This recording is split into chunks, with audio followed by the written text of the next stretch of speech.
जय मसीह की मेरे प्रिय भाइयों बहनों। आइए हम परमेश्वर के वचनों में से आज कुछ देखेंगे। हम निकालेंगे यूहन्ना रचित सुसमाचार, उसका पद छठवां अध्याय में से हम पढ़ेंगे उसके 40 पद। क्योंकि मेरे पिता की यही इच्छा है कि जो कोई पुत्र को देखे और उस पर विश्वास करे वह अनंत जीवन पाए, और मैं उसे अंतिम दिन फिर जिला उठाऊंगा। यहाँ पर परमेश्वर का वचन कितनी सुंदर रीति से हमें बतला रहा है कि परमेश्वर हमें अद्भुत रीति से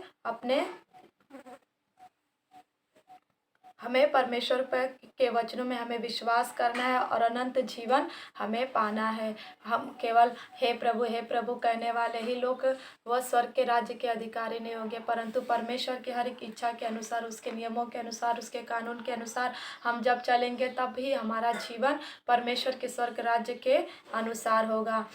जो स्वर्गीय पिता की इच्छा पर चलता है वही स्वर्ग के राज्य में प्रवेश कर सकता। हमें किसकी इच्छा के अनुसार चलना? हमें अपने स्वर्गीय पिता की इच्छा के अनुसार चलना है। जब हम अपने स्वर्गीय पिता की इच्छा के अनुसार चलेंगे तो उसका जीवन हमारे अंदर आएगा। आइए हम परमेश्वर की इच्छा क्या है हम उन बातों को देखेंगे।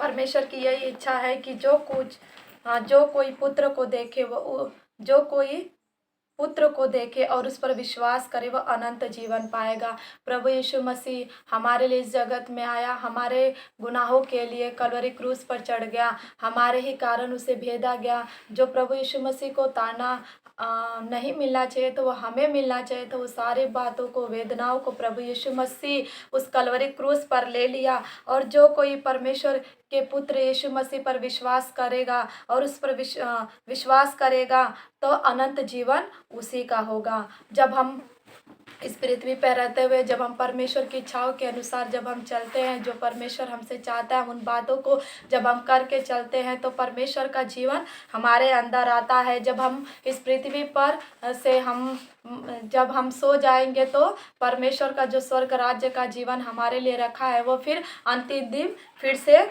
जिला उठाएगा। आइए हम ऐसे ही हम और से वचनों को देखेंगे। मत्ती 28:18-19 में जैसे हम देखते हैं कि हमें किन लोगों को बचाना है। हमें छोटों में से छोटों लोगों को बचाना है। जैसे हमने पहला देखा है कि परमेश्वर की इच्छा क्या है, और दूसरा हम देखते हैं कि छोटों में से छोटा कोई भी नष्ट नहीं होना चाहिए। हमें बतलाना चाहिए कि कोई भी छूट ना जाए। जैसे मत्ती की 28 के पुस्तक में 18 और 19 के पद में हम देखते हैं कि यीशु ने उसके पास आकर कहा, स्वर्ग और पृथ्वी का सारा अधिकार मुझे दिया गया है। प्रभु यीशु मसीह को पृथ्वी और स्वर्ग का सारा अधिकार दिया गया है क्योंकि वह परमेश्वर का इकलौता पुत्र था। जैसे यूहन्ना की पुस्तक 3:16 में लिखा है कि क्योंकि जो कोई उस पर विश्वास करे वो अनंत काल का जीवन पाएगा। हमारे लिए परमेश्वर प्रभु यीशु मसीह इस जगत में आया, स्वर्ग छोड़कर पृथ्वी पर आया। हमारे गुनाहों के लिए परमेश्वर उस क्रूस को भी सह लिया है। इसलिए तुम जाओ, सब जातियों के लोगों को चेला बनाओ। हम जाना है जगत में, जब जाएंगे तब परमेश्वर के नाम के सुसमाचार प्रचार करेंगे, क्योंकि परमेश्वर ने हमें बनाया है कि हम उसकी महिमा कर सके, हम उसकी इबादत कर सके।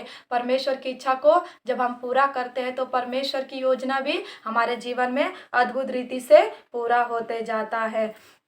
हमें किन लोगों को सुसमाचार बताना है? हम जब लोगों को जो प्रभु यीशु मसीह पर जो जानते नहीं कि परमेश्वर हमारे लिए आया, हमें उन लोगों को बताना है कि परमेश्वर हमारे लिए इस जगत में आए। उन्हें और सब जातियों के लोगों को हमें चेला बनाना है। हम तीसरे पॉइंट को देखेंगे कि तुम पवित्र बनो। परमेश्वर का वचन हमें कितनी सुंदर रीति से बताता है। उसकी पुस्तक निकालेंगे। पहला थिस्सलुनीकियों 4 का हम 3 पढ़ते हैं।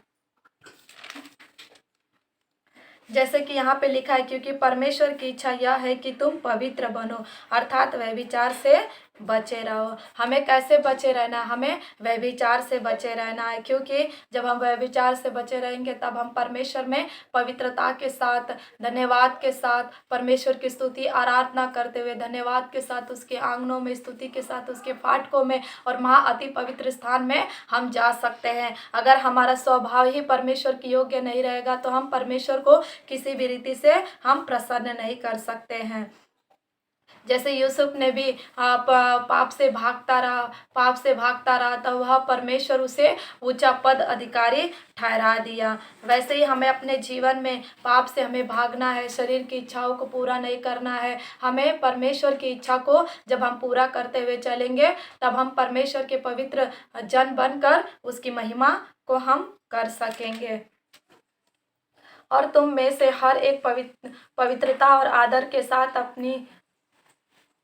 हमें पवित्रता के साथ हमें आदर भी करना है, क्योंकि परमेश्वर हमारा अति पवित्र परमेश्वर है।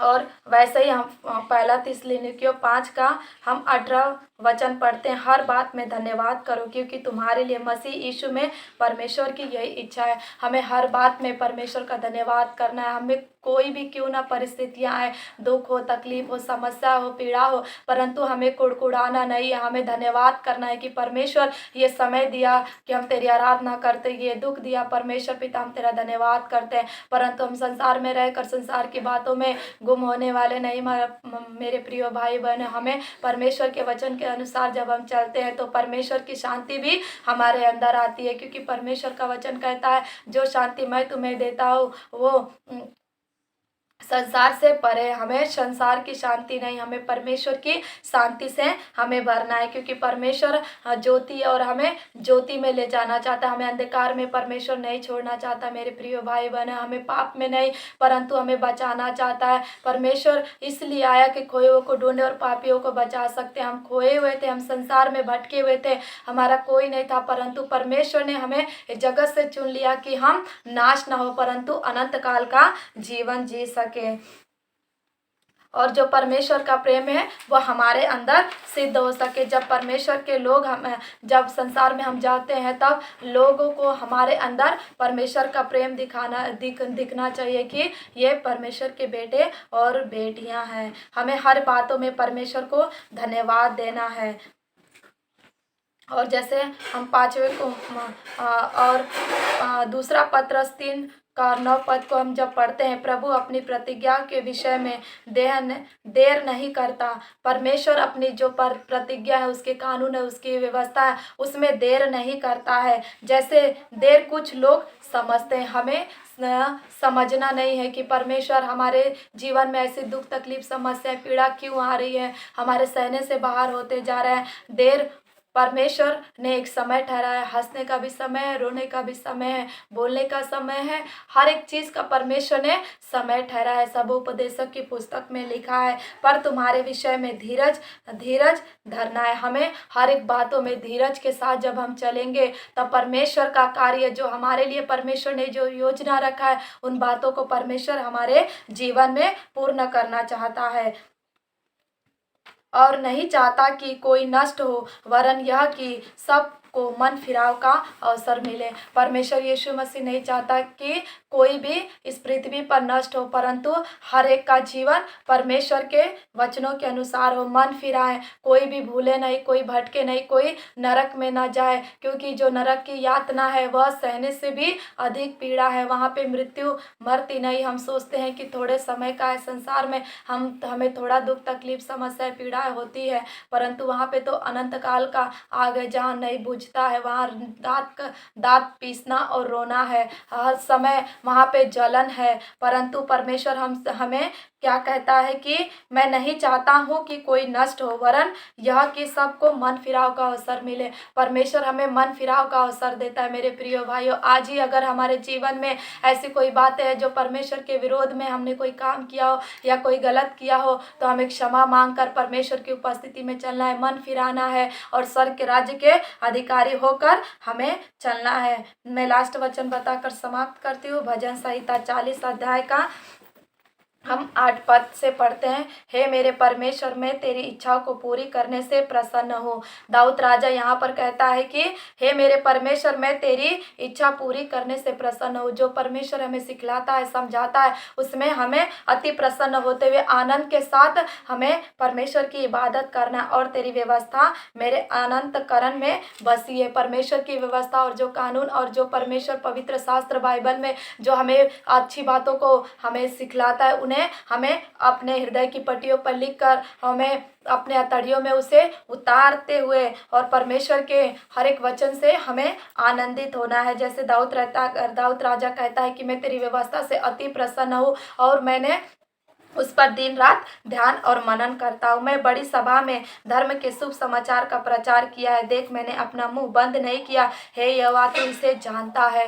हमें भी अपने मुंह को बंद नहीं करना है। हमें भी लोगों को सुसमाचार प्रचार और उस परमेश्वर की इबादत करना है। और बड़ी सभा में हमें थोड़ा सा भय तो होगा, परंतु परमेश्वर के वचनों को हम अधिकार से जब हम बोलते हैं कि परमेश्वर तूने मुझे भय की आत्मा नहीं, सामर्थ, प्रेम और संयम की आत्मा दिया, जब हम अधिकार के साथ बोलेंगे तो वैसे ही हमारे जीवन में अद्भुत रीति से कार्य होगा और अपने मुंह को खोलकर हम परमेश्वर के नाम का सुसमाचार हम सुनाते जाएंगे। जैसे 10वें पद में लिखा है, मैं तेरा धर्म मन ही में नहीं रखा और मैंने तेरी सच्चाई और तेरे किए हुए उद्धार की चर्चा की है। हमें भी जैसे दाऊद राजा कहता है कि मैंने परमेश्वर तेरे धर्म को अपने मन ही में नहीं परंतु परमेश्वर के अपने हृदय में रखा है और तेरी सच्चाई जो करुणा, तेरी भलाई को मैं मुझे लोगों तक मुझे बताते हुए तेरे नाम की चर्चा करना है। हमें भी परमेश्वर की करुणा की और उसकी सत्यता की, उसकी सच्चाई का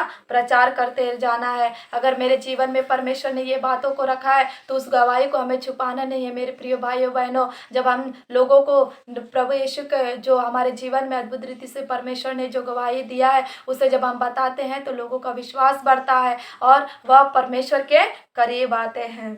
हे यहोवा, तू अपनी बड़ी दया मुझ पर से न हटा ले। तेरी करुणा और सत्यता से निरंतर मेरी रक्षा होती रहेगी। परमेश्वर के जब हम सच्चाई को प्रकट करेंगे तो परमेश्वर की करुणा हमारे चारों तरफ, परमेश्वर के स्वर्गदूत, परमेश्वर के पवित्र पाक लहू के बारे में हम परमेश्वर के नाम का जब सुसमाचार प्रचार करते हैं तो हमारे जीवन से परमेश्वर को केवल महिमा मिलती है। हमें सदैव सर्वदा परमेश्वर की इबादत करते हुए चलना और परमेश्वर की महिमा हम करते हैं। जैसे कि हमने पहले ही इन परमेश्वर की क्या क्या इच्छा है, हमें इन बातों से हमें देखना है। पहले हमने देखा है कि परमेश्वर की क्या इच्छा है और दूसरा हम देखते हैं कि छोटों में से छोटा कोई भी नष्ट नहीं होना और तीसरा हम देखते हैं कि तुम पवित्र बनो। हम जब पवित्र बनकर परमेश्वर की इच्छा के अनुसार चलते हैं तो उसकी योजना हमारे जीवन में होती है। और चौथी बात है, परमेश्वर को हर समय हमें धन्यवाद की भेंटें चढ़ाते हुए चलना है। और पांचवा है, परमेश्वर चाहता है कि कोई भी नष्ट ना हो परंतु हर कोई मन फिरा कर परमेश्वर की उपस्थिति में चले। हमें भी वैसे ही मन फिरा कर परमेश्वर की उपस्थिति में चलते हुए और उसकी महिमा हमारे जीवन से होने के लिए परमेश्वर हमारी सहायता मदद करता है। मेरे प्रिय भाई बहनों, हम जब भी परमेश्वर यीशु मसीह को पुकारते हैं तब हमारी पुकार को सुनकर वो दौड़े चला आता है। हम जब संकट में हो, दुख में हो, तकलीफ में हो, आप प्रभु परमेश्वर का वचन कहता है कि जिस दिन मैंने आपको पुकारा आपने हमारे पुकार को सुनकर आपने हमें उत्तर दिया। हाँ मेरे प्रिय भाई बहनों, परमेश्वर हमारा अति महान परमेश्वर है जो हमारी प्रार्थनाओं का उत्तर देकर परमेश्वर हमारे जीवन से अपनी योजना को पूर्ण करने जा रहा है। मैं आपका धन्यवाद, परमेश्वर का मैं धन्यवाद करती हूँ यीशु मसीह के नाम से, आमीन।